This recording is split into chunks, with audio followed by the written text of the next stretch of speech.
I will say that, in my 20s and 30s, I was a little self-conscious about coming from Tirang and Tirang High School.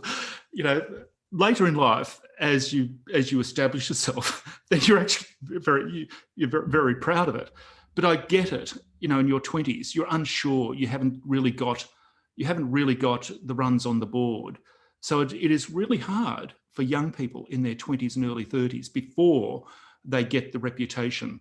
But it does filter through. It does shape the way you think. Another thing that certainly impacts my social observation, and particularly generational observations, I've had a really forensic interest in how Australia has evolved.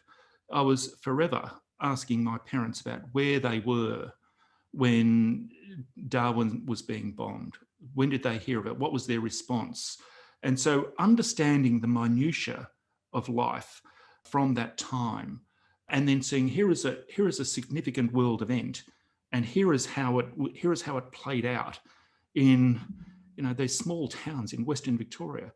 I found that fascinating, that there was a connection, and taking that into my current work. So here are some data on how COVID has changed Australia, but then thinking that through and say, how does that actually change the minutiae of life, the day-to-day rhythm of life in the suburbs of Melbourne, or in the sea change, tree change towns of Victoria or Sydney or wherever it is.